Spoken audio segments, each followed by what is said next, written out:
Hello friends, मेरा नाम विकास मदान है। इस वीडियो में हम DHCP सर्वर कैसे इंस्टॉल करते हैं यह सीखेंगे और कैसे कॉन्फ़िगर करते हैं यह सीख पाएंगे। इसके लिए सबसे पहले हम इसके अंदर लाइनक्स में IP एड्रेस कॉन्फ़िगर करते हैं। जैसा कि आप जानते हैं DHCP सर्वर का जो काम है वो नेटवर्क के अंदर सभी कंप्यूटर्स को ऑटोमेटिकली IP एड्रेस प्रोवाइड कराता है। तो इसके लिए सबसे पहले हम DHCP सर्वर को IP एड्रेस असाइन करेंगे। यहाँ राइट क्लिक करेंगे, एडिट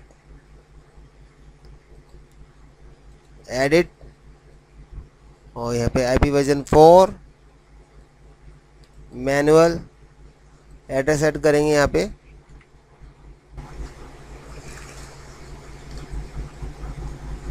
वन 192.168.10.1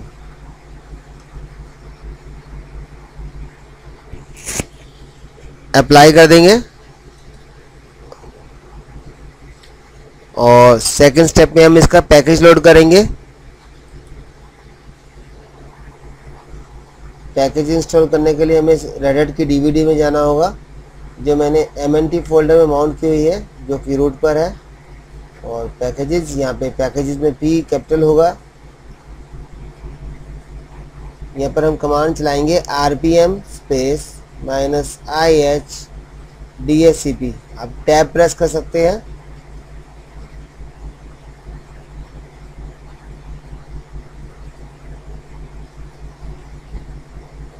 DHCP सर्वर हमारा पैकेज इंस्टॉल हो चुका है और अब हमें इसको कॉन्फ़िगर करना है। तो इसकी जो फाइल है वो डिफ़ॉल्ट होती है cat/etc/dhcp और dhcpd.conf।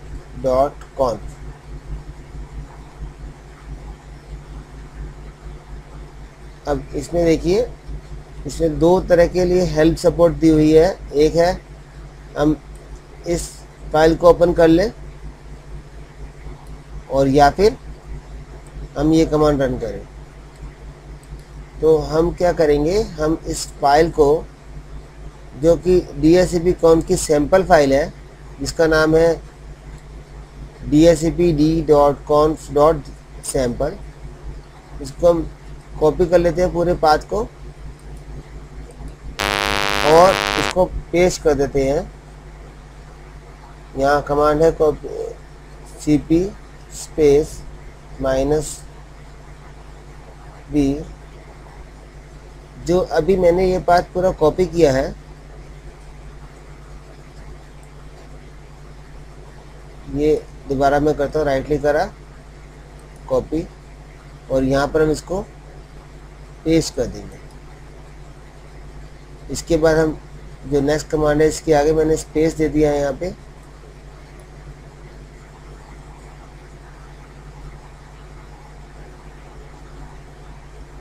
देखिए, मैं जैसे स्पेस करूँगा कर्सर नीचे आ जाएगा, क्योंकि यहाँ पर जगह नहीं मिल रही है इस साइड पे।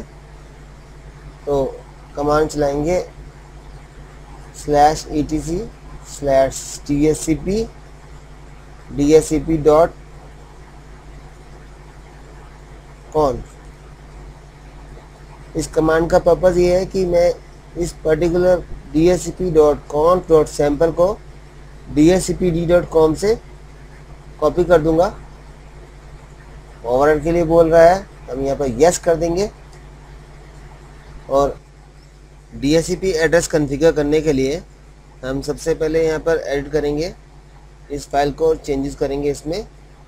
तो इसकी कमांड है vi/etc/dhcp और dhcpd.conf। तो ये एक सैम्पल फाइल है जिसके अंदर हम चेंजेस करेंगे। इसमें बहुत सारे फॉर्मेट्स दिए हुए हैं, हम किसी को भी यूज़ कर सकते हैं। तो नेटवर्क के हिसाब से जो सबसे बेस्ट है वो ये है, a slightly different configuration for internal subnet, जिसमें हम IP एड्रेस रेंज देंगे। तो इसके अंदर चेंजेस कर लेंगे। सबसे पहले हम ये सबनेट दिया हुआ है और ये नेटमास्क दिया हुआ है। जैसे कि आप जानते हैं, अभी हमने एड्रेस 192.168.10.0 एड्रेस डाला था सॉरी 1 एड्रेस डाला था, तो उस हिसाब से नेटवर्क आईडी हो जाएगा 92.168.10.0 और जो डिफ़ॉल्ट फॉर्मेट मास्क दिया उसको हम हटा देंगे और यहाँ पर हम अपने नेटवर्क के हिसाब से सबनेट मास्क को चेंज कर देंगे जो कि 0 है, 255.255.250 और यहाँ पर हम रेंज देंगे 192.168.10.21 से देते हैं और यहाँ पे स्पेस देके हम जो रेंज देंगे वो एंड एड्रेस रेंज होगी, यानी लास्ट कंप्यूटर की रेंज। तो ये आप अपने आप कैलकुलेट करके लास्ट एड्रेस रेंज दे सकते हैं। यहाँ पर अभी हम दे रहे हैं 192.168.10.100। बाकी को डिलीट कर देंगे। तब आप डिलीट करें, ध्यान रखें तब बाकी सेमीकोलन इंफॉर्मेशन डिलीट ना हो।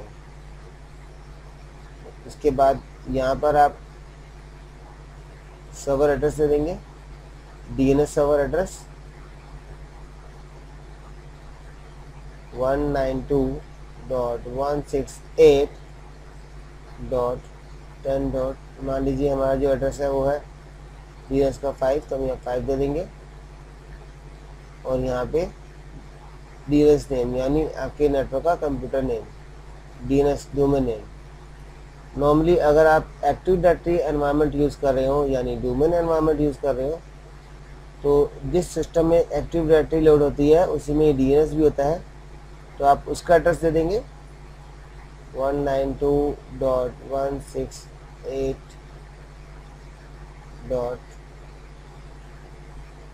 सॉरी एड्रेस तो हमने दे दिया, हम उसका नाम दे सकते हैं। जैसे हमने दिया यहाँ पे osr.com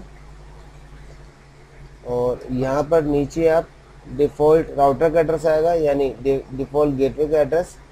अगर आपके कंप्यूटर में राउटर यूज़ हो रहा है, आपके नेटवर्क में अगर राउटर यूज़ हो रहा है तो 192.168.10.1 ब्रॉडकास्ट भी आप दे सकते हैं 192.168.1.255 और ये डिफ़ॉल्ट रिलीज रहेगा। अब इसका टाइम आप चेंज कर सकते हैं अपने अकॉर्डिंगली। और इसके अलावा जो बाकी सारी इंफॉर्मेशन है उसको हम डिलीट कर देंगे। एक बार दोबारा से आपको समझा दूं, एक बार रिपीट कर लेते हैं इसको। ये हमारा सबनेट मास्क है, नेटवर्क आईडी सबनेट एड्रेस 192.168.10.0 और ये हमारा नेट मास्क हो जाएगा नेटवर्क आईडी का। और ये हमारी स्टार्ट कंप्यूटर की रेंज यानी फर्स्ट कंप्यूटर की रेंज और ये लास्ट कंप्यूटर का एड्रेस है। ये एड्रेस आप वही रेंज देंगे जिस रेंज में आपने आईपी एड्रेस दिया हुआ है। जैसे अगर मैंने अपने सिस्टम में रेंज रखी होती डीएचसीपी सर्वर में 192.168.100.1 तो मैं यहाँ 100 की सीरीज देता है। ये नेटवर्क का डीएनएस एड्रेस है। डीएनएस मतलब domain name system server address. Normally अगर आपके कंपनी के अंदर डोमेन एनवायरनमेंट है यानी एक्टिव डायरेक्टरी सर्विस किसी सिस्टम में चल रही है उसके साथ डीएनएस भी ऐड होता है। तो अपने क्लाइंट्स को अगर आप चाहते हो कि वही डीएनएस सर्वर मिले उसका एड्रेस यहाँ पर आ जाएगा उस सर्वर का। ये यहाँ पर डोमेन नेम आ जाएगा आपका। यहाँ अगर आपकी कंपनी के अंदर राउटर लगा हुआ है तो मान लो मेरे यहाँ पे राउटर लगा हुआ है,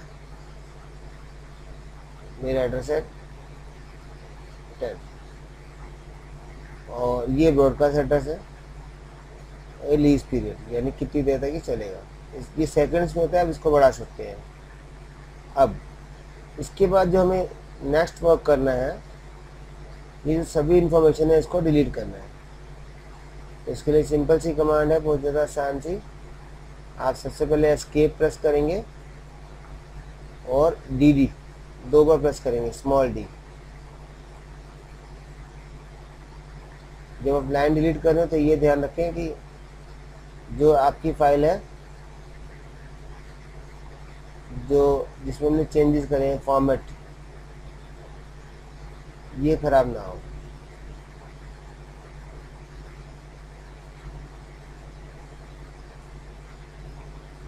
ये हमारा सेफ रहेगा, बाकी सारा हटा देंगे।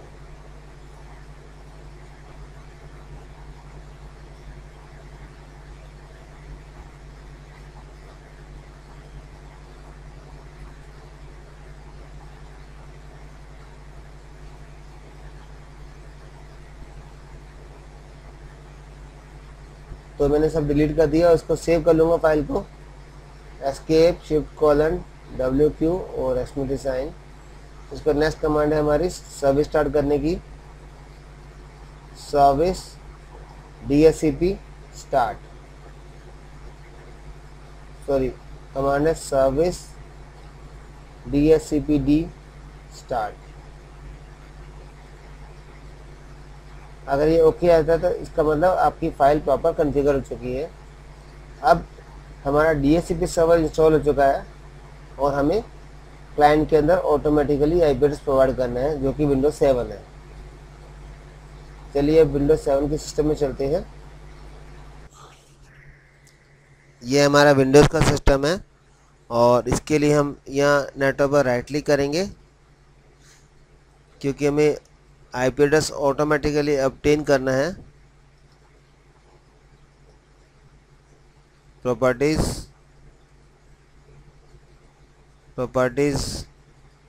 ऑब्टेन, आप जैसे को क्लोज करेंगे